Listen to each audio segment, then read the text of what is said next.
Hello guys. और आज हम लोग करने वाले हैं WBJE का most important question practice session. ठीक है। और इसमें हम लोग डिस्कस करने वाले हैं मोस्ट इंपॉर्टेंट क्वेश्चन जो कि WBJE पॉइंट ऑफ व्यू से बहुत ज़्यादा इंपॉर्टेंट है। शुरू करने से पहले मैं आपको ये रिक्वेस्ट करूंगा कि अगर आपने अभी तक वीडियो को लाइक नहीं किया है, वीडियो को लाइक कर दीजिए, दोस्तों के साथ शेयर कर दीजिए और सब्सक्राइब कर दीजिए चैनल। ठीक है। तो चलिए स्टार्ट करते हैं अब हमारा जो सेशन है आज का। ठीक है। और जो है इसका सेशन PDF है वो आपको टेलीग्राम ग्रुप में मिल जाएगा और डिस्क्रिप्शन में भी आपको मिल जाने वाला है। ठीक है। तो चलिए देखते हैं। सबसे पहले हम लोग यहाँ पे मैथ्स के क्वेश्चन सॉल्व करने वाले हैं। सबसे पहले जो क्वेश्चन हमारे पास स्क्रीन में आता है वो क्या आता है, दैट इज बाइनोमियल थ्योरम का एक क्वेश्चन आता है। क्वेश्चन कहता है कि if the coefficients of second, third and fourth terms, ठीक है, कह रहा है कि second, third and fourth terms किसका एक्सप्रेशन हमारे पास 1 plus x to the power n दे दिया है, वो AP में है, तो हमारे पास n की वैल्यू बता दो। ठीक है ना। अगर हमारे पास सेकंड, थर्ड, फोर्थ है, सेकंड पूछ रहा है, अगर हमारे पास सेकंड टर्म लिखना है तो हमारे पास जो r की वैल्यू होगी वो 1 होगी। ठीक है। अगर थर्ड पूछ रहा है तो आर की वैल्यू जो है वो 2 होगी। एंड अगर मैं फोर्थ पूछ रहा हूँ तो आर की वैल्यू जो है वो हमारे पास 3 होने वाली है। ठीक है। और अगर मैं यहाँ पे थोड़ा सा इसे बना के लिखता हूँ कि अगर सेकंड, थर्ड, फोर्थ ये बोल रहा है कि AP में है, तो यहाँ पे हमारे पास इससे हम लोग क्या इन्फर कर सकते हैं कि जो NC1 है, ठीक है, NC2 है, कॉमा सॉरी दूर दे दिया मैंने, NC2 है और NC3 है। ठीक है ना। ये जो है हमारे पास किस में है, AP में है। ऐसा क्वेश्चन ने बोल दिया। ठीक है, अच्छी बात है। अगर ये तीनों AP में है और एक एक के बाद हमारे पास ये AP में है, तो मैं बीच वाले टर्म का दुगना दैट इज 2NC2 बराबर हो जाएगा NC1 प्लस NC3 के। ये हमें रिलेशन पता है ना। कैसे मैंने लिखा, कैसे मैंने यहाँ पे लिख देता हूँ कि 2B प्लस A प्लस सी। अगर हमारे पास यहाँ पे ABC, अगर ये कब लिख सकते हैं, जब ABC AP में हो। ठीक है ना। ये गाइज मैंने एक नॉलेज मतलब ऑफ कोर्स नोट जैसे बात, अगर किसी को नहीं पता है तो आप नोट कर लीजिए। ठीक है। वैसे तो पता होता है बट फिर भी इन फॉर केस अगर आपको नहीं पता तो मैंने यहाँ पे लिख दिया। ठीक है। अब यहाँ पे इसे खोल के लिखते हैं एक बारी, मतलब जो है NCR, जो है NCR को से हम लोग थोड़ा सा से ये कर देते हैं। मैं इसको यहाँ कर देता हूँ जिससे थोड़ा सा आपको यहाँ पे दिखने में ईजी हो जाए, सब कुछ एक जगह मिल जाए। ठीक है ना।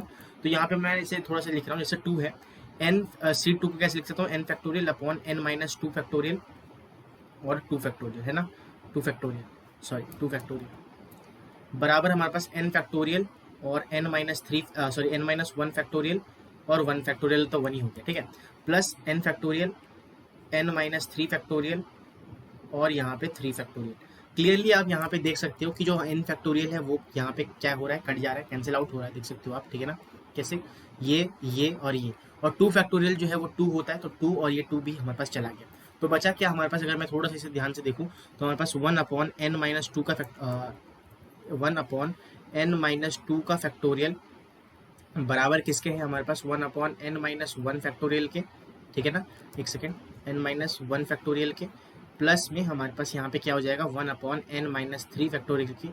और हाँ गाइज, यहाँ पे 3 कैंसिल नहीं हुआ है, जैसे वहाँ पे 2 हो गया था, तो आपको ये भी नहीं भूलना, आपको लिखना है। ठीक है ना। तो ये हमारे पास यहाँ पे आ जाता है। अगर मैं इसे थोड़ा सा और रीअरेंज करके लिखता हूँ, है ना, रीअरेंज करके थोड़ा सा अगर मैं यहाँ पे लिखता हूँ तो हमारे पास क्या आ जाएगा, यहाँ पे मैं आपको बता देता हूँ क्या आ जाएगा, सिंपल देखो। सबसे पहले तो यहाँ पे n-1 कॉमन निकाल लो। ठीक है ना। इन तीनों से n-1 कॉमन निकाल के आपको क्या रख लेना है, इधर से आप ऐसे लिख सकते हो कि n-1 है ना, n बस कॉमन निकालना है। ठीक है ना। फैक्टोरियल नहीं होगा ऑफकोर्स यहाँ पे, बराबर किसके हो जाएगा, n+n+n-1 और n-2 के। ठीक है ना। और यहाँ पे हमारे पास 6 ऑफकोर्स क्या हो जाएगा, इधर हमारे पास 3 फैक्टोरियल, 3 फैक्टोरियल को मैं क्या लिख सकता हूँ, 6 लिख सकता हूँ, है ना। तो कुछ इस तरह का हमारे पास यहाँ पे हो जाने वाला है। अगर मैं देखूँ यहाँ पे n जो है हमारे पास यहाँ पे कैंसिल होता हुआ दिख रहा है। ठीक है ना। अगर मैं n-1 और इसको देखता हूँ तो हमारे पास n जो है वो कैंसिल हो जाएगा और एक क्वाड्रेटिक यहाँ पे फॉर्म होने वाला है ना। थोड़ा सा छोटा करके यहाँ पे लिखने की कोशिश करता हूँ, जो क्वाड्रेटिक यहाँ पे बनेगा, होप करता हूँ आपको समझ में आ रहा होगा। जैसे अगर नहीं समझ में आ रहा है सॉल्व कीजिए। ठीक है ना। और हाँ, एक बात आपको बता दूं मैं, आपको क्या कर लेना है, क्या जब भी क्वेश्चन स्क्रीन में है, अगर आप सेशन देख रहे हो तो जब भी क्वेश्चन जो है आपके स्क्रीन में आता है, आपको वीडियो को पॉज कर देना है। ठीक है ना। उसके बाद खुद से वो क्वेश्चन को ट्राई करना है। अगर आपको पता है ये कंसेप्ट, आपने चैप्टर पढ़ा हुआ है, तो खुद से आप एक बार ट्राई कीजिए। ठीक है। उसके बाद आप क्या करिए, जब अगर हो जाता है तो वेल एंड गुड, आगे बढ़िए। ठीक है। और अगर नहीं होता है तो क्या करिएगा आप, ऑफ कोर्स जो है रिज्यूम कीजिए और फिर आप वापस से देखना चालू कीजिए। ठीक है। तो यहाँ से अगर मैं थोड़ा सा देखूँ तो यहाँ पे क्वाड्रेटिक फॉर्म हुआ था दिखेगा मेरे को। ठीक है ना। आप जब इसे रीअरेंज करोगे तो यहाँ पे क्वाड्रेटिक फॉर्म होता मेरे को दिखेगा। ठीक है। जो है NN कट जाएगा और यहाँ पे मेरे पास एक क्वाड्रेटिक बनेगा, that is 6 + n² - 3n। N square minus 3n+2, ठीक है ना। इसे जब सॉल्व करोगे तो आपको यहाँ पे क्या मिलने वाला है, जो है रूट्स मिलेंगे, और यहाँ से हमारे पास डायरेक्टली n की वैल्यू जो है वो 7 के बराबर आ जाएगी। किसके बराबर आ जाएगी? 7 के बराबर, ठीक है। ऑफ कोर्स क्वाड्रेटिक है तो दो वैल्यूज आएंगी, हमें क्या एक्सेप्ट करना है, हमें 7 एक्सेप्ट करना है। और मैं आपको फॉर एग्जांपल बता दूं कि यहाँ पे दो n की वैल्यू जो है वो 2 और 7 आएगी। 2 हो नहीं सकता बिकॉज नंबर ऑफ टर्म्स जो है वो ज़्यादा है 3 से, तो 2 तो हो ही नहीं सकता। 3 से ज़्यादा होंगी तभी जाके एपी बनने वाला है, ठीक है ना। तो 3 से ज़्यादा हो ही नहीं सकते, तो हमारे पास 2 कैंसिल हो जाएगा। एंड हमारे पास n की वैल्यू जो है, n की वैल्यू बतानी थी, तो यहाँ पे हमारे पास जो आंसर आएगा, है ना, आंसर जो आने वाला है गाइज, डेट इज हमारे पास n की वैल्यू 7 आ जाएगा इसका आंसर, ठीक है ना। मैंने यहाँ पे लिख दिया, चलिए ठीक है। होप करता हूँ, उम्मीद करता हूँ आपको समझ में आया। सिंपल गाइज, आपको बेसिक नॉलेज होना चाहिए था कि कैसे आपको एनसीआर खोलते हैं, कुछ बेसिक एपी के नॉलेज होने चाहिए थे, आप इजीली इसे क्वाड्रेटिक बना के सॉल्व कर सकते थे, ठीक है ना। चलिए देखते हैं नेक्स्ट क्वेश्चन क्या है हमारे पास। नेक्स्ट क्वेश्चन जो आता है वो है हमारे पास, if b, c are real numbers then maximum value पूछ रहा है किसका, इस एक्सप्रेशन का। अगर मैं देखूं हमारे पास फॉर मैक्सिमम वैल्यू की, मैक्सिमम वैल्यू अगर मेरे को चाहिए तो मैं क्या करूंगा, dy/dx को 0 के बराबर पुट कर दूंगा, तभी जाके मेरे को मैक्सिमम वैल्यू मिलने वाला है। अब dy/dx अगर मैं निकालना चाहता हूँ इस एक्सप्रेशन का, इजिली निकाल सकेंगे हम लोग। डेट इज हमारे पास यहाँ पे b हो जाएगा, -c तो जो है कॉन्स्टेंट है तो ये हो जाएगा, एंड 2x² का हमारे पास 4x हो जाने वाला है। और इसको हम किसके बराबर पुट करेंगे, 0 के बराबर। एक बारी में अगर 0 के बराबर इसको पुट कर देता हूँ तो सिंपली मेरे पास यहाँ पे x की वैल्यू जो है ऑफकोर्स आ जाएगी कि b/4। अब अगर मैं x की वैल्यू b/4 रखता हूँ तब जाके हमारे पास यहाँ पे फंक्शन जो है वो 0 हो जाता है, मतलब सॉरी मैक्सिमम या मिनिमम होता है, ठीक है ना। वो पूछ रहा है मैक्सिमम वैल्यू बताओ, तो हमारे पास मैक्सिमम वैल्यू के लिए डबल डिफरेंशिएशन जो होता है वो लेस देन 0 होना चाहिए। इतना तो आपको पता ही होगा कि x बराबर b/4 मिला है, और अगर मेरे को d² अगर ये हमारे पास ये हुआ लेस देन 0, तो यहाँ पे हमारे पास मैक्सिमा मिलने वाला है ना, मैक्सिमा मिलने वाला है। तो सिंपल कर देते हैं, dy/dx को मैक्सिमम करेंगे तो यहाँ पे -4 जो है, अगर मैं देखूँ यहाँ पे डबल डिफरेंशिएशन कीजिए इसका डबल डिफरेंशिएशन क्या हो जाएगा, -4 आएगा, है ना। तो -4 ऑफकोर्स 0 से कम है, तो यहाँ पे हमारे पास x जो है b/4 वही हमारे पास क्या हो जाएगा इधर, तो इधर ये ट्रू है ना, ट्रू है, ये ट्रू अगर है तो x बराबर b/4 में हमारे पास क्या मिल रहा है, इधर मैक्सिमम मिलने वाला है, ठीक है। अब अगर मैक्सिमम मिलेगा हमारे पास एक एक्सप्रेशन ऑफकोर्स पुट कर देंगे x को, तो हमारे पास इजीली इधर आ जाने वाला है। एक सेकंड छोटा कर देता हूँ इसे थोड़ा सा, जिससे आपको क्लियर दिखे, मैं वो लिख भी सकूँ एक्सप्रेशन जो आया है हमारे पास, एक सेकंड, ठीक है ना। अगर मैं x बराबर b/4 इस एक्सप्रेशन में पुट कर देता हूँ तो यहाँ पे b/4 b²/4 हो जाएगा, है ना, b²/4 हो जाएगा इधर, -c तो ऑलरेडी है, ठीक है। और यहाँ पे हमारे पास -2 b² हमारे पास 4 का जो है स्क्वायर हो जाएगा 16, दैट इज 8 के बराबर हो जाएगा, क्योंकि यहाँ पे ये कटेगा ऐसे, ठीक है ना। और अगर मैं b² माइनस दिस करता हूँ, यहाँ पे जो है क्या कर सकते हैं हम लोग, 4b², ऑफकोर्स यहाँ पे देखो हमारे पास ये b² है और यहाँ पे 4 है और यहाँ पे 8 है, ठीक है। एलसीएम लेके अगर मैं थोड़ा सा यहाँ पे देखता हूँ क्या हो जाएगा हमारे पास, जो है b²/8 आ जाएगा -c के साथ, ठीक है ना। अच्छा माइनस हो रहा है सबसे पहली बात, हाँ माइनस, ठीक है। तो ये आ जाएगा हमारे पास यहाँ से, जब ये एक बार आ गया हमारे पास तो क्या हो जाएगा, हम लोग सिंपली इसे फिर वापस से लिख सकते हैं। जो फाइनल आंसर आएगा वो मैं यहाँ पे लिख रहा हूँ, दैट इज b² - 8c/8। ये हमारे पास यहाँ पे इस क्वेश्चन, पर्टिकुलर क्वेश्चन का आंसर आ जाएगा। ऑप्शंस में आपको ये वाला गिवन होगा, आपको ये टिक कर देना, ठीक है ना। तो ये गाइस हमारे पास एक अच्छा क्वेश्चन था। आप देखा जाए तो आपको यहाँ पे जो है मैक्सिमम मिनिमा का कंसेप्ट आपको पता रहना चाहिए था। उसके बाद हमारे पास कैसे निकालते हैं कि वैल्यू ऑफ एक्स जहाँ पे वो मैक्सिमा या मिनिमम वैल्यू देता है वो निकालने का नॉलेज आपको होना चाहिए था, ठीक है ना। तो ये हमारे पास यहाँ पे एक पॉइंट अच्छा क्वेश्चन है, मीडियम लेवल मैं बोलूँगा, अभी इतना ईजी भी नहीं है, ऑफकोर्स इतना टफ तो है ही नहीं, ठीक है ना। तो आप इजीली अगर आपके नॉलेज है तो आप कर ही सकते हो, ठीक है ना। चलिए देखते हैं नेक्स्ट क्वेश्चन क्या है हमारे पास। नेक्स्ट क्वेश्चन जो आता है वो है हमारे पास इधर, for a given equation 2x³ ऐसा कुछ इक्वेशन दे दिया है, ठीक है ना, कि what are the values of k such that हमारे पास कंटेन 2 डिस्टिंक्ट रियल रूट्स 0 से 1 में हमारे पास होना चाहिए, ठीक है ना। अगर मैं देखूँ हमारे पास जो क्वाड्रेटिक इक्वेशन उन्होंने दिया है, ठीक है ना, इक्वेशन में अगर देखता हूँ इधर, ठीक है, वो क्या दिया हुआ है, that is 2x³ + 3x + k बराबर हमारे पास 0, ठीक है ना। अब अगर मैं इसका, हमारे पास यहाँ पे रूट्स निकालनी है, और अगर रूट्स है तो f' जो है वो हमारे पास, मतलब डिफरेंशिएशन जो है इसका 0 होना चाहिए था, मस्ट हैव 1 रियल रूट होना चाहिए था कम से कम, ठीक है ना। अगर हमारे पास डिफरेंशिएशन जो है वो 0 कर दूँ तो वहाँ पे हमारे पास एक तो यहाँ पे मैं आपको करके बताता हूँ, जैसे फॉर एग्जाम्पल अगर मैं इसका f' x निकालता हूँ मान लो, ठीक है, तो क्या आ जाएगा, दैट इज हमारे पास 6x³ सॉरी 6x² + 3 आएगा, है ना, 6x² + 3 आ जाने वाला है, ये हमारे पास 0 है। और यहाँ से अगर मैं x की वैल्यू निकालता हूँ, x की वैल्यू, तो वो प्लस माइनस क्या आ जाएगा, हाफ आयोटा, बिकॉज यहाँ पे माइनस में रूट आने वाला है, तो हमारे पास माइनस आयोटा आएगा। और यहाँ पे अगर मैं देखूँ डबल डिफरेंशिएशन में जो हमारे पास रूट्स आ रही है वो हमारे पास इमेजिनरी है, ठीक है ना, इमेजिनरी रूट्स आ रही हैं, तो इसीलिए हमारे पास no real value of k is possible, simple, क्योंकि हमारे पास रूट्स ही गाइस हमारे पास प्लस माइनस हाफ आयोटा आ रहे हैं, तो no real value of k is possible, ठीक है। तो इस क्वेश्चन का आ जाएगा no real value of a, option में दिया होगा कोई भी वैल्यू नहीं होगा तो वो आपको टिक कर देना, ठीक है।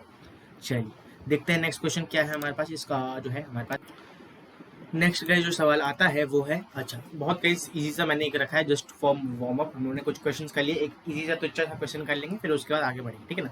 क्वेश्चन कहता है कि इक्वेशन ऑफ सर्कल बता दो, सेंटर हमारे पास दे दिया है और हमारे पास रेडियस भी दे दिया है। Simple guys equation of circle जो है यहाँ पे डायरेक्टली मैं लिख रहा हूँ, आपको सबको पता होगा इक्वेशन ऑफ, और गाइस ये शायद से हमारे पास WBJ में आया भी हुआ है ऐसा क्वेश्चन, ठीक है ना। तो आपको इजीली ये पता होना चाहिए था कि x प्लस ए का square plus y plus b का स्क्वायर बराबर हो जाएगा रेडियस का स्क्वायर के, that is a² minus b² के, ठीक है। अगर मैं इसे खोल के लिखता हूँ, that is x² plus a² plus 2ax plus y² plus b² plus 2by बराबर हो जाएगा हमारे पास किसके, a² माइनस b² के। रीअरेंज करोगे इसको, दैट इज a² तो यहाँ से हमारे पास कट गया है एंड b² हमारे पास इधर आएगा, तो x² प्लस y² आप लिखना ही है, ठीक है ना, x² प्लस y² लिखो। उसके बाद हमारे पास 2b² हो जाएगा, बिकॉज इस तरफ आएगा तो 2b² हो जाएगा हमारे पास।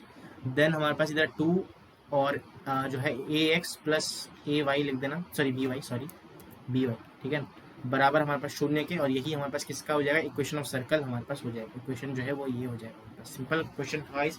इक्वेशन ऑफ सर्कल का आपको पता रहना चाहिए था कि कैसे लिखते हैं, सिंपल सी बात है, ठीक है ना। ठीक है, चलिए देखते हैं नेक्स्ट क्वेश्चन हमारे पास क्या बोल रहा है। नेक्स्ट गाइस जो हमारे पास सवाल आता है वो है, अच्छा सॉरी एक सेकंड, हाँ क्वेश्चन कहता है कि, अच्छा क्वेश्चन है गाइस, देखा जाए तो हमारे पास यहाँ पे the tangent to the curve y बराबर x² minus 5x plus 5 parallel है किसके, एक लाइन के 2y बराबर 4x प्लस 1 के, ऑल्सो पासेस थ्रू पॉइंट, ठीक है ना। तो सबसे पहली बात तो गाइस अगर मैं ये लाइन को थोड़ा ध्यान से देखूं, इस लाइन के पैरेलल अगर मेरे को एक जो है टेंजेंट लिखना है, टेंजेंट की इक्वेशन लिखनी है, तो मैं क्या लिख सकता हूँ, y बराबर, ठीक है, इसका स्लोप अगर मैं निकालता हूँ, ठीक है ना, क्योंकि स्लोप हमारे पास यहाँ बराबर हो जाएगा 4/2 अगर मैं करता हूँ, दैट इज 2x, और यहाँ पे कोई भी कांस्टेंट होगा c, ठीक है ना। तो ये हमारे पास क्या होगा, एक लाइन है जो कि पास कर रही है, लाइन पासिंग, ठीक है ना, मतलब टेंजेंट की इक्वेशन भी आप कह सकते हो इसे, ठीक है। अब अगर ये लाइन जो है वो पास कर रहा है हमारे पास कर्व से, तो यहाँ पे मैं y की जगह मैं ये लिख सकता हूँ 2x प्लस सी बराबर हो जाएगा किसके, x² माइनस 5x प्लस 5 के बराबर हो जाएगा, अच्छी बात है। अब अगर मैं यहाँ पे थोड़ा रिअरेंज करके लिखता हूँ ऐसे, तो x² माइनस 5x से इधर माइनस 7x हो जाएगा, फिर प्लस 5 माइनस सी इधर हमारे पास आ जाने वाला है, बराबर हो जाएगा 0 के, है ना। और गाइज अगर ये लाइन जो है वो पास कर रहा है, तो ये हमारे पास इक्वल रूट्स होने वाले हैं इस क्वाड्रेटिक इक्वेशन की, जो क्वाड्रेटिक इक्वेशन बना है इक्वल रूट्स होने वाले हैं, बिकॉज गाइज ये लाइन जो है वो पास कर रहा है इधर से। अगर मैं इसका रूट्स निकालता हूँ, d बराबर 0 करेंगे सबसे पहली बात तो, ठीक है, जब d बराबर 0 करेंगे तो यहाँ से हमारे पास जो 4c की वैल्यू है, आप करके देखना, तो वो -29 के बराबर आ जाएगी, ठीक है ना। जब 29 के बराबर आ गई तो हमारे पास यहाँ पे सिंपल हम लोग इक्वेशन ऑफ टेंजेंट लिख सकते हैं, इक्वेशन ऑफ टेंजेंट जो है डायरेक्टली आंसर आ जाएगा अब तो, है ना। जो है वो क्या हो सकता है हमारे पास 4y बराबर 8x माइनस 29, ठीक है ना, -29 कैसे लिखा आपको पता ही है, एंड 8x हमारे पास यहाँ पे मैंने लिख दिया है ना। ऑफ कोर्स यहाँ पे मतलब c की वैल्यू हमारे पास यहाँ पे क्या आ गई, c की वैल्यू हमारे पास -29/4 के बराबर आई है। आप उसको पुट करना, आपके पास यहाँ पे डायरेक्टली आंसर आ जाने वाला है, ठीक है। यहाँ पे इस इक्वेशन में आपको पुट कर देना है इस चीज़ को, तो आपको यहाँ पे आंसर मिल जाएगा, ठीक है। अब अगर ये मिल गया, अब जो भी हमारे पास ऑप्शंस में पॉइंट दिया होगा, मतलब जो भी क्वेश्चन में ऑप्शंस दिए होंगे उसको आपको सेटिस्फाई कराना है इस इक्वेशन में, जो भी पॉइंट सेटिस्फाई कर रहा है वही उसका पॉइंट हो जाएगा। तो अभी के लिए जो हमारे पास क्वेश्चन में दिया हुआ था पॉइंट, मैं वो लिख दे रहा हूँ, दैट इज 1/8, -7, ये एक पॉइंट था जो कि पास कर रहा था, आप पास करवा के देख सकते हो, ये एक पॉइंट है जो यहाँ से सेटिस्फाई करेगा इस इक्वेशन को, ठीक है ना। तो मीडियम सा क्वेश्चन था, अगर आपको यहाँ पे बेसिक नॉलेज है कि कैसे हमारे पास कोऑर्डिनेट ज्योमेट्री का बेसिक नॉलेज है, तो भी आप इस क्वेश्चन को जो है अटैक कर सकते हो और फोड़ सकते हो, है ना। देखते हैं नेक्स्ट क्वेश्चन क्या बोल रहा है। नेक्स्ट जो गाइस हमारे पास सवाल है वो है, अच्छा the sum of odd integers from 1 to 2001, ठीक है ना। हमें बताना है सम किसका, ऑड इंटीजर्स का, जो कि हमारे पास 1 से लेकर 2001 तक है। अगर मैं ऑड इंटीजर्स का एग्जांपल लिखता हूँ, वो हमारे पास क्या हो जाएगा, 1 होगा, 3, 5, ऐसे चलता जाएगा हमारे पास कहाँ तक, 1999, लास्ट आएगा ये तो, ठीक है ना। अगर मैं देखूँ, ये हमारे पास एपी फॉर्म कर रहे हैं और इसका एपी का जो पहला टर्म है वो हमारे पास 1 हो जाएगा। डी की बात करूँ तो वो हमारे पास 2 हो जाएगा, 3 माइनस 1 करो 2 हो जाएगा। और अगर मैं ए एन की बात करूँ, that is last term, that is 2001 हमारे पास यहाँ पे हो जाने वाला है। अगर मैं यहाँ पे ए एन, तो हमारे पास पता चल गया, एन की वैल्यू निकालेंगे सबसे पहली बात तो। अगर मैं ए एन की बात करता हूँ, ए एन क्या होता है, ए प्लस एन माइनस 1 डी, सब पता है। एन की वैल्यू डायरेक्टली हमारे पास आ जाएगी, 2001 जो है वो हमारे पास यहाँ पे 1 प्लस एन माइनस 1 और डी की वैल्यू हमारे पास यहाँ पे 2 है। जब आप इसे सॉल्व करोगे, आपके पास यहाँ पे जो एन की वैल्यू आने वाली है वो हमारे पास 1001 के बराबर आ जाएगी। 1001 हमारे पास एन की वैल्यू आएगी। चलो अच्छी बात है। मैंने ये जो ग्रीन गाइज लिखा है ये हमारे पास आंसर है, ठीक है ना। जो है फाइनल आंसर जो है मैंने यहाँ पे लिख दिया है, बट आपको यहाँ पे सॉल्व कैसे करना है वो मैं आपको बता रहा हूँ, ठीक है ना। तो अब जब n आ गया तो हम डायरेक्टली यहाँ पे सम पूछ रहा है, तो ऐसे निकाल सकते हैं, दैट इज 1000, सॉरी हाँ 1001 अपॉन n, सॉरी 2, और यहाँ पे a that is a1 plus हमारे पास यहाँ पे 2001 होता है, ठीक है ना। डायरेक्टली आप पुट करना है इसे, 2001 जब आप पुट करोगे यहाँ पे डायरेक्टली आपके पास आ जाएगा क्या, 2002, ठीक है ना। और इसे जब ये करोगे तो आपके पास डायरेक्टली आंसर जो आएगा यहाँ पे, आंसर यहाँ पे जो एस एन आएगा वो हमारे पास 1000, मतलब 1001 का स्क्वायर के बराबर आ जाएगा। वही सेम गाइज यहाँ पे 2002 हो जाएगा, इसको डिवाइड बाय 2 करेंगे तो 1001 आएगा और दोनों को मल्टीप्लाई करेंगे तो यहाँ पे ये आ जाएगा आंसर। इजी सा क्वेश्चन था सीक्वेंस सीरीज का, अगर आपको नॉलेज है आप इजीली इसे टैकल करके फोड़ सकते हो इस क्वेश्चन, ठीक है ना। चलिए गाइज देखते हैं नेक्स्ट सवाल क्या हमारे पास आता है। क्वेश्चन कहता है कि यहाँ पे number of positive solutions of equation, कुछ इक्वेशन दे दिया इन्होंने और इन्होंने बोला है कि पॉजिटिव सॉल्यूशन कितना, नंबर ऑफ बता दो कितना पॉजिटिव सॉल्यूशन आने वाला है। चलिए देखते हैं क्वेश्चन में क्या कह रहा है। सबसे पहले तो मैं यहाँ पे एक्सप्रेशन लिख देता हूँ क्या उन्होंने बोलने की कोशिश की है। अच्छा 2 log 2 है, मैं यहाँ पे पहले से क्या लिख दे रहा हूँ, 2 log 10 to the power 4 है क्योंकि वो 2 का स्क्वायर करके वहाँ पे गया, ठीक है अच्छी बात है। प्लस यहाँ पे log है 10 और यहाँ पे हमारे पास 4x माइनस 1 प्लस 3/4 ऐसा कुछ है, बराबर दे दिया इन्होंने e to the power ln log 10 4, ठीक है। और ये जो चीज़ है ना इसे मैं ऐसे लिख सकता हूँ क्योंकि e to the power ln में कुछ है तो यहाँ पे मैं डायरेक्टली इसे log 10 टू द मतलब ऑफ कोर्स 4 बेस 10 4 लिख सकता हूँ, ठीक है ना। ये वही बस कंफ्यूज करने के लिए उन्होंने बस चेहरा ऐसा बनाया है कि ऐसा समझ में ना आए, बट ये देखो ये जो है स्वैप हो जाता है, आपको सबको पता है, ठीक है ना। तो यहाँ पे सिंपली वो उन्होंने लिखा क्या है, उन्होंने log 4 लिखा है, ठीक है अच्छी बात है। अब ये भी log 4 है, इधर log 4 है, तो यहाँ पे हमारे पास जो चीज़ आने वाली है देखते हैं क्या नेक्स्ट आता है। यहाँ पे अगर मैं इसे कंबाइन करके थोड़ा सा लिखता हूँ ना कि ये 4 इस तरफ जाएगा तो हमारे पास क्या बच जाएगा इधर 4x माइनस 1, देखो कुछ इस तरह का मल्टीप्लाई होगा x माइनस 4 और ये 4 है तो 4 1 है तो ये ऐड होकर हमारे पास सिर्फ 4 टू द पावर x बचने वाला है, ठीक है ना। तो यहाँ पे पहली बात तो आपको क्या कर देना है, जो है log 10, यहाँ पे मैं ये वाला चीज़ लिख रहा हूँ, 4 को मैं यहाँ पे 4x प्लस 3 लिख सकता हूँ, ठीक है। और यहाँ पे जो है क्या बोलते हैं, जो है यहाँ पे हमारे पास log 4 भी आने वाला है, ठीक है ना, क्योंकि हम लोगों ने यहाँ पे 4 डिवाइड किया था तो ऑफकोर्स यहाँ पे जो है माइनस होता है, सॉरी माइनस हो जाता है, minus log 10 to the power 4 और ये जो है इसके साथ हमारे पास कैंसिल हो जाएगा। तो हमारे पास सिंपल क्या आ जाने वाला है, जो रिलेशन आ रहा है वो क्या आ जाएगा इधर हमारे पास स्क्रीन में, दैट इज 4x प्लस 3 बराबर है किसके, log 10 4 के, ठीक है। log 10 4 के बराबर है, जो राइट साइड में था उसकी बात कर रहा हूँ मैं, ठीक है। और एक बार मैं इसे छोटा कर देता हूँ जिससे बाकी सब भी यहाँ पे लिख सकूँ मैं, एक सेकेंड। तो यहाँ पे आप देख सकते हो जब हमारे पास ये रिलेशन आ जाएगा तो हम डायरेक्टली इसे लिख सकते हैं, जो log बोथ साइड से हम log को हटा देंगे तो 4 to the power x plus 3 बराबर है किसके, 4 के हमारे पास बराबर आ जाएगा। अगर मैं देखूँ 4 टू द पावर x जो है वो 1 के बराबर आ रहा है और x की वैल्यू हमारे पास 0 होगी तभी जाके ये पॉसिबल है। कोई भी पावर, कोई भी किसी की भी पावर अगर 1 आ रही है, मतलब आपको पावर में अगर जो है वैल्यू 1 आ रही है तो उसका जो x की वैल्यू पावर में जो भी है वो हमारे पास 0 के बराबर होना चाहिए तभी जाके ये 1 आती है, आपको सबको पता ही होगा, ठीक है ना। बेसिक है ये तो मैथ्स का। तो यहाँ पे हमारे पास 0 आ रही है तो नो वैल्यू ऑफ हमारे पास यहाँ पे x, positive value of x is possible, ठीक है ना। तो 0 हमारे पास यहाँ पे वैल्यूज हो जाएगा।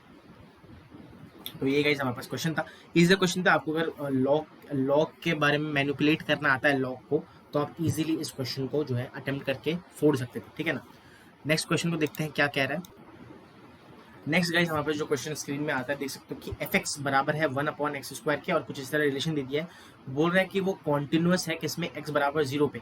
तो हमारे पास f 0 पे हमें बता देना, क्या बताना है, f जो है x बराबर 0 पे हमें इसकी वैल्यू बतानी है। सबसे पहले अगर हमारे पास ये कॉन्टिन्यूस है तो लिमिट हम लोग बोथ साइड लगा देंगे। पहले left hand right hand limit निकालेंगे इसका। अगर मैं यहाँ पे लिमिट निकालता हूँ बराबर x टेंड्स टू 0, ठीक है ना, तो यहाँ पे 1 माइनस कॉस साइन एक्स है ना, साइन एक्स, और ये हमारे पास पूरा ब्रैकेट में, चलो कोई बात नहीं, अपॉन में अगर मैं इस चीज़ को यहाँ पे ऑफ कोर्स यहाँ लिखा हुआ है x², ठीक है ना, इसको मैं क्या लिख सकता हूँ, वन माइनस कुछ भी अगर लिखा हुआ है माइनस में, तो मैं इसे 2 साइन स्क्वायर x/2 लिख सकता हूँ। एंड इसमें जो x है वो साइन एक्स है, उसका बाई 2 हम लोग यहाँ पे करेंगे, और यहाँ पे हमारे पास क्या है, x² है, ठीक है। चलो अच्छी बात है, अगर x² है। अब इसे थोड़ा सा हम लोग ऐसे कुछ करेंगे गाइस जिससे हमारे पास स्टैंडर्ड फॉर्मेट में हमारे पास इधर आ जाए, ठीक है ना। अगर स्टैंडर्ड फॉर्मेट में आ जाएगा हमारे पास इजीली हम लोग इसे जो है ब्रेक कर सकते हैं अच्छे से। अगर मैं यहाँ पे देखूँ इसे लिखना चाहूँ, मैं कुछ इस तरह का लिख सकता हूँ, जो लिमिट x टेंड्स टू 0 शून्य, 2 मैंने यहाँ पे बाहर निकाला, और मैं कुछ इस तरह का यहाँ पे लिख रहा हूँ साइन x/2, ठीक है, अपॉन में साइन x/2। अगर मैं ऐसा कुछ लिखता हूँ इधर, क्योंकि मेरे को चाहिए क्या, सॉरी, साइन x/2। अगर मैं कुछ इस तरह लिखता हूँ, ये 1 हो गया, ठीक है। और इसको मैं मतलब ऑफकोर्स इसे कंपनसेट करने के लिए हमें कुछ मल्टीप्लाई भी करना पड़ेगा, एंड दैट इज बराबर हमारे पास साइन x और अपॉन 2x करेंगे, ठीक है, अपॉन 2, क्योंकि एक x मैंने यहाँ पे दे चुका हूँ मैं, तो ये हो गया। अब गाइस हमारे पास यहाँ पे देख सकते हो कुछ इस तरह से अगर मैं देखता हूँ, सबसे पहली बात तो ये देखो, ये हमारे पास क्या इसके बराबर हो गया, 1 के बराबर हो गया, एंड ये जो है वो भी हमारे पास यहाँ पे 1 साइन एक्स अपॉन दिस है, तो यहाँ पे साइन 0 की वैल्यू हमारे पास, सॉरी, यहाँ पे हम लोग यहाँ पे भी सेम स्टैंडर्ड फॉर्मेट आप लगा सकते हो, है ना। और यहाँ पे सिंपल 2, और ये तो 1 हो गया, ये जो है हमारे पास 1 बाई ये 2 का स्क्वायर होगा 4, 1/4 हो जाएगा, और ये हमारे पास 1/2 के बराबर आ जाने वाला है। बहुत अच्छा क्वेश्चन था, मैं बोलूँगा, अगर आपको लिमिट की नॉलेज है। और गाइस आपको एक चीज़ बता दूँ, हम लोग बहुत ही जल्द, ठीक है ना, जो है कैलकुलस, इंटायर कैलकुलस का रिवीजन जो है सीरीज स्टार्ट करने वाले हैं, ठीक है। उसमें हम लोग यहाँ पे सबसे पहले लिमिट्स, उसके बाद हम लोग continuity, differentiability, AOD, then integration का पूरा, और डिफरेंशियल इक्वेशंस जितने भी हैं वो हम लोग यहाँ पे कंप्लीट करने वाले हैं। कुछ ही दिनों में हम लोग ये स्टार्ट करने वाले हैं, और सब कुछ यहाँ पे कंप्लीट करने वाले हैं, जितने भी 5-6 चैप्टर्स हैं उसको कैलकुलस इंटायर हम लोग यहाँ पे करने वाले हैं। उसमें आपका सबसे पहला जो चैप्टर आने वाला है वो है लिमिट्स। तो ये भी लिमिट्स का क्वेश्चन था, मैं वहाँ पे अच्छे से डेप्थ में आपको वो जो है क्वेश्चन के साथ साथ वहाँ पे आपको बताने वाला हूँ लिमिट्स के बारे में, ठीक है। तो अगर आपने अभी तक चैनल को सब्सक्राइब नहीं किया तो कर लीजिए, तो जिससे आपको मिस ना हो, कोई भी सेशन जो है मिस ना हो, ठीक है ना। चलिए गाइज आगे बढ़ते हैं नेक्स्ट क्वेश्चन की तरफ, जिससे नेक्स्ट क्वेश्चन क्या बोल रहा है हम लोग देखते हैं। क्वेश्चन कहता है कि the solution of the differential equation, किसका सोल्यूशन, किसका, डिफरेंशियल इक्वेशन का, y dx minus x d y plus 3x² y² e(x³ dx बराबर 0, इसका सोल्यूशन जो है हमें बताना है। सिंपल गाइज हमारे पास यहाँ पे क्या करना पड़ेगा, सबसे पहली बात तो हमारे पास अगर मैं ये चीज़ देखूँ, हमें चमक जाना चाहिए एग्जैक्ट डिफरेंशियल्स के बारे में। ये देख के हमारे पास एग्जैक्ट डिफरेंशियल के बारे में चमक जाना चाहिए। अगर मैं देखूँ यहाँ पे y dx लिखा है ना, y dx minus x d y है ना, अपॉन में मैं इसे लिख दूंगा y², ठीक है। उसके बाद कंपेंसेट करना हो ना करना हो मैं बात की बात है, बट ये देख लिया मैंने, तो मैं यहाँ पे y² कर दूंगा, जिससे मेरे पास एक एग्जैक्ट डिफरेंशियल क्रिएट हो जाए। उसके बाद क्या करूँगा, 3x² y² है ऑलरेडी, देन e⁻, हमारे पास y² को मैंने क्या लिखा है ना, इधर देखो, देखो y² से डिवाइड किया मैंने, मतलब पूरे इक्वेशन को y² से डिवाइड कर दिया, तो ये हमारे पास y² हो गया, और इसको y² से डिवाइड करेंगे तो y² जो है वो कट जाने वाला है, तो y² कट जाएगा, तो e⁻x³ बच जाने वाला है, और dx तो ऑलरेडी है इधर, ठीक है ना, dx बराबर 0 हो जाएगा। चलो अच्छी बात है, ये तो हमें पता चल गया, और यहाँ से एक डिफरेंशियल इक्वेशन मिल गया। ये हम लोग क्या लिख सकते हैं, इसे dx अपॉन वाई, क्योंकि हमें पता है ये एग्जैक्ट डिफरेंशियल होता है, तो ये डिफरेंशिएशन x अपॉन वाई का डिफरेंशिएशन होता है, ये अच्छी बात है। प्लस अगर मैं इसको देखूँ, एक बार ध्यान से गौर से देखिए इसे, अगर मैं इसका ना, इसे मैं क्या लिख सकता हूँ, दैट इज d(e⁻x³), इसका जो है हमारे पास क्या है, ये डिफरेंशिएशन है इसका, ठीक है। ऑफ कोर्स अब 0 के बराबर है, इंटीग्रेशन करेंगे बोथ साइड, मतलब बोथ साइड के आप दोनों को इंटीग्रेट करेंगे तो हमारे पास यहाँ पे वैल्यू आ जाएगी, और आपके पास रिलेशन भी यहाँ पे पॉसिबल हो जाएगा, ठीक है ना। यहाँ पे सिंपल आप वेरिएबल सेपरेबल फॉर्म लगा के आप जो है इंटीग्रेशन करना, मैं करके दिखा देता हूँ आपको। जैसे आप dx अपॉन वाई को इंटीग्रेट करोगे तो x अपॉन वाई आ जाएगा, और इसको करोगे तो e⁻x³ आ जाएगा, बराबर हमारे पास किसके हैं, c के बराबर आ जाएगा इधर, ठीक है ना। और अगर मैं x की वैल्यू, इन्होंने बोला है कि y बराबर 1 पे x बराबर, जब x बराबर 1 होगा तो y की वैल्यू भी हमारे पास 1 होगी, तो यहाँ पे 1 प्लस e⁻1 तो e हो गया बराबर c हो जाएगा, तो यहाँ पे c की वैल्यू भी हमारे पास पहुंच गई है। तो तो मैं डायरेक्टली आंसर लिख रहा हूँ, जो हमारे पास यहाँ पे आंसर आ जाएगा, जो कि हमारे पास सोल्यूशन है, ठीक है ना, वो हमारे पास y बराबर ऑफकोर्स यहाँ पे x अपॉन वाई लिखेंगे, तो रीअरेंज कर रहा हूँ, जैसे for example x upon y, ठीक है, plus e to the power x cube बराबर है 1 अपॉन प्लस c के। तो आप इसे जब रीअरेंज करोगे तो आपको यहाँ पे बस एलसीएम लेके यहाँ पे आपको आंसर पहुंच जाना है, ठीक है ना। मैं यहाँ वो लिखने का आपको आंसर दिख ही जाएगा। नेक्स्ट स्टेप आपको रीअरेंज करना है सिंपल, ठीक है ना। रीअरेंज करके आपको आंसर मिल जाएगा इधर। ये आपको सिंपल क्वेश्चन था गाइस। अगर आपको एग्जैक्ट डिफरेंशियल्स और डिफरेंशियल इक्वेशन को सॉल्व कैसे करते हैं वो आपको पता है, तो आप इजीली जो है इस क्वेश्चन को सॉल्व करके फोड़ सकते थे, ठीक है। चलिए नेक्स्ट क्वेश्चन की तरफ बढ़ते हैं। अच्छा, फिजिक्स आगे का इस मैथ्स के हम लोगों ने बहुत इंपॉर्टेंट क्वेश्चन जो है यहाँ पे डिस्कस कर लिए हैं, है ना। तो फिजिक्स में गाइस सबसे पहला जो हमारे पास सवाल आता है वो देख लेते हैं एक बार, क्या बोल रहे हैं सवाल, है ना। एक सेकेंड। सवाल जो कहता है हमारे पास वो है if the half life of a radio active nucleus जो है वो हमारे पास 3 डेज दे दिया है, ठीक है ना। एक रेडियो एक्टिव न्यूक्लियाई है जिसका हाफ लाइफ जो टी हाफ जिसे हम लोग बोल देते हैं वो हमारे पास 3 दिन का है। Nearly what fraction of initial amount number of nuclei will decay on the third day. तो टी बराबर थर्ड में कितना जो है हमारे पास यहाँ पे न्यूक्लियर जो है डिके हो जाने वाला है, ठीक है ना। सबसे पहले हमें पता रहना चाहिए कि जो एन होता है, ये फॉर्मूला हमें पता रहना चाहिए इस चैप्टर में, हमारे पास न्यूक्लियर चैप्टर में, कि जो एन नॉट हमारे पास होता है, ठीक है ना। एक second. N not 2 minus t upon t half, ये फॉर्मूला आपको यहाँ पे पता होना चाहिए to solve this particular question, ठीक है। अब वो कह रहा है कि हमारे पास यहाँ पे नियरली थर्ड डे में कितना हमारे पास यहाँ पे लगेगा वो हमारे पास बताना है, सिंपल। तो एन नॉट हमारे पास इधर है, इसे हमारे पास बताना ही है। और 2 हमारे पास अगर मैं लिखूँ 2 माइनस टी, ऑफकोर्स ये -1 हो गया, दैट इज बराबर एन नॉट बाई 2, इसके बराबर हमारे पास इधर होना चाहिए, ठीक है ना। तो एन जो है वो हमारे पास 0.5 होना चाहिए, तब जाके हमारे पास इधर होगा, ठीक है ना। अब कितना जो है डीके हो जाएगा वो पूछ रहा है, तो इसके लिए हमारे पास यहाँ पे थोड़ा जानकारी हमें चाहिए होगी। सबसे पहले थर्ड डे में कितना होगा, फोर्थ डे में कितना होगा, वो हमें निकालना है। सबसे पहले अगर मैं निकालूँ सेकंड डे के लिए, सेकंड डे अगर मैं देखूँ सेकंड डे के लिए हमारे पास जो टी है वो हमारे पास 2 है, और इसी फॉर्मूला में अगर मैं पुट करता हूँ तो यहाँ पे हमारे पास n1 मान लेता हूँ इसे, n1 जो है वो हमारे पास n नॉट, ठीक है ना, n नॉट, और यहाँ पे हमारे पास n नॉट 0 लग रहा है, वो n नॉट 2 बाई हमारे पास यहाँ पे 3 दे दिया उन्होंने, ठीक है ना। तो ये अगर मैं सॉल्व करता हूँ दैट इज 0.63 एन नॉट के बराबर आ जाएगा, है ना। 0.363 एन नॉट के बराबर आएगा। और जो मैंने अभी टी बराबर 3 में अगर मैं निकालूँ दैट इज हमारे पास, जिसे मैं n2 मान ले रहा हूँ, ठीक है ना, वो अभी जस्ट निकाला, that is n not by 2 that is बराबर 0.5 एन नॉट, ठीक है। ये थर्ड डे की बात है, ठीक है, थर्ड डे। अब वो कह रहा है कि हमारे पास थर्ड डे में कितना डिफरेंस है, ऑफकोर्स ये will decay on the third day में कितना नंबर ऑफ जो है nuclei that will decay on the third day, वो हमारे पास मान लो n3 है, ठीक है ना। तो n3 जो है वो हमारे पास यहाँ पे n2 माइनस n1 हो जाएगा। सिंपली आप जब ये करोगे तो आपको यहाँ पे क्या मिलने वाला है, 0.63 माइनस 0. दिस, तो ये आपको 0.13 एन नॉट के बराबर हो जाएगा, ठीक है ना। आपके पास आंसर आ जाएगा। सिंपल सा क्वेश्चन था, आपको बेसिकली ये फॉर्मूला के बारे में पता रहना चाहिए था जिससे आप इजीली इस क्वेश्चन को सॉल्व कर सको, ठीक है। और बेसिकली कुछ कॉमन सेंस होना चाहिए था जिससे इजीली आप अटैक कर सको क्वेश्चन को, कैसे अब ये जो है हो रहा है, ठीक है। चलिए आगे बढ़ते हैं नेक्स्ट क्वेश्चन की तरफ। नेक्स्ट क्वेश्चन, अच्छा मैं क्वेश्चन को करने से पहले आपको ये चीज़ बता देता हूँ कि हम लोग मैथ्स, क्योंकि हमारे पास WBJEE में जो मैथ्स का परसेंटेज होता है, ऑफकोर्स वो एक अलग ही पेपर होता है, उसका ज़्यादा क्वेश्चन आते हैं, ठीक है ना। तो हम लोग ज़्यादा प्रायोरिटी जो है क्वेश्चंस का वो हम लोग यहाँ पे मैथ्स को देने वाले हैं, और जो फिजिक्स केमिस्ट्री है वो कंपैरेटिवली लो हम लोग क्वेश्चंस जो है यहाँ पे देखने वाले हैं, ठीक है। ऐसा कुछ नहीं है, ऑफकोर्स हमको जो है प्रैक्टिस खुद से भी करना है, तो इसलिए मैं शॉर्ट एंड क्रिस्प जो है सेशन को रखना चाहता हूँ, इसलिए मैंने यहाँ पे ये जो है डिसाइड किया है, ठीक है। और अगर आपको कोई मतलब ज़्यादा क्वेश्चन चाहिए तो आप कमेंट डाउन कीजिए वीडियो के नीचे ही, आपको मैं मतलब फिर तो हम लोग ऑफकोर्स लाएंगे, ठीक है ना। तो नेक्स्ट क्वेश्चन जो यहाँ पे कहता है, आप देख सकते हो इधर कि electron accelerated through a potential of 10,000 volt, ठीक है ना। तो यहाँ पे वोल्टेज जो है दे दिया दैट इज 10,000, क्या दे दिया, 10K में लिख देता हूँ अभी के लिए, तो 10K मतलब 10,000 होता है, ठीक है ना। चलो लिख देता हूँ, कन्फ्यूजन हो जाएगा बहुतों को, 10,000, ठीक है, अच्छी बात है। From the rest has a de Broglie wavelength lambda, अब लैम्डा जो है डी ब्रॉगली वेवलेंथ दे दिया है। What should be the accelerating potential so that wavelength जो है वो डबल हो जाए। एक चीज़ जो मैं आपको बताना चाहता हूँ कि यहाँ पे कोई भी इलेक्ट्रॉन जो है वो अगर एक्सेलरेट कर रहा है तो उसकी काइनेटिक एनर्जी जो होती है, ठीक है ना, इलेक्ट्रॉन एक्सेलरेट कर रहा है हमारे पास यहाँ पे, तो उसकी काइनेटिक एनर्जी EV के बराबर होती है। इतना आपको पता रहना चाहिए, क्योंकि वर्क डन होता है वो हमारे पास काइनेटिक एनर्जी होता है, और काइनेटिक एनर्जी हमारे पास चार्ज इंटू वोल्टेज के बराबर होता है, ठीक है, पोटेंशियल जो इलेक्ट्रिक पोटेंशियल के। तो आप इजीली से लिख सकते हो, और इसको मैं अगर चाहूँ तो हाफ m, हमारे पास m जो इलेक्ट्रॉन का है V² बराबर हो जाएगा EV के, ठीक है।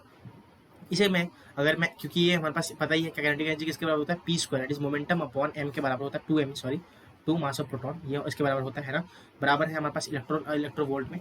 वो चाहता क्या है, वो हमारे पास यहाँ पे वेवलेंथ चाहता है, मतलब सॉरी कुछ पूछ रहा है वेवलेंथ के बारे में। सबसे पहले मेरे को यहाँ पे चाहिए था पी, जो हमें मिल गया क्योंकि हमारे पास डी ब्रॉगली वेवलेंथ और मोमेंटम को यहाँ पे ये करना है, तो ये मेरे को मोमेंटम चाहिए होगा। तो E V 2 EVM of course electron का रूट हमारे पास इधर चाहिए, जो मोमेंटम होगा वो हमारे पास ये मिल जाएगा, ठीक है, अच्छी बात है। एक चीज़ आपको पता है, सबको पता है कि जो हमारे पास यहाँ पे ये मिटा देता हूँ एक सेकंड, जो हमारे पास लैम्डा होता है जो कि डी ब्रॉगली वेवलेंथ है, वो हमारे पास H/P के बराबर है, सबको पता है ये चीज़, ठीक है। अगर मैं यहाँ पे अकॉर्डिंग टू क्वेश्चन, क्योंकि दो है कि वेवलेंथ इज डबल, जब मैं वेवलेंथ को डबल करता हूँ तो λ1 और ये हमारे पास 2λ1 है, रेशियो पूछ रहा है, रेशियो ले लेंगे तो ज़्यादा ईजी हो जाएगा। जब मैं, अच्छा वैसे लिख देता हूँ कोई बात नहीं, जब मैं λ2 मान लें, ये λ1 है H/P, और λ2 जब मैंने इसे डबल कर दिया, ठीक है ना, तो ये हमारे पास मान लो इसका जो है H/P2 हो जाएगा, ठीक है ना, P2 हो जाएगा ये हमारे पास। जब मैं इसका रेशियो लेता हूँ λ1 अपॉन λ2 को मैं 2/λ1 लिख सकता हूँ, that is P2 sorry P2/P1, ठीक है, क्योंकि एच कट गया इधर।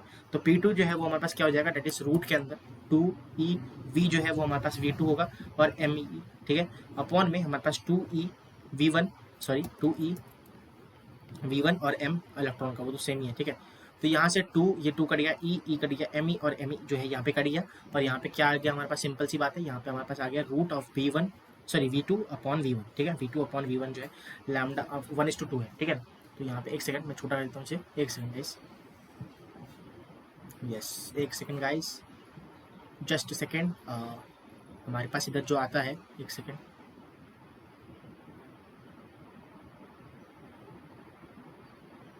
हाँ अब सही है शायद, हाँ।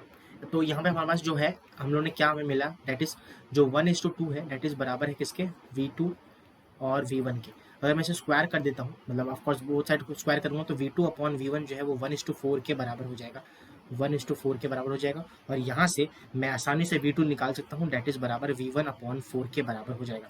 अगर मैं V1 लिखता हूँ दैट इज 10,000, क्योंकि हमें दिया हुआ है 10,000/4, और आप इजीली से निकाल सकते हो, 4 में 25,000 हमारे पास इधर आ जाएगा, सॉरी 25,000 कह रहा हूँ, 2,500 हमारे पास आ जाएगा, दैट इज V2, जो हमारे पास यहाँ पे एक्सेलरेटिंग पोटेंशियल होगा, दैट इज 2500, ठीक है ना। ये हमारे पास इधर आंसर वोल्ट आंसर आ जाएगा, ठीक है। तो ये गाइस हमारे पास यहाँ पे क्वेश्चन था, ठीक है।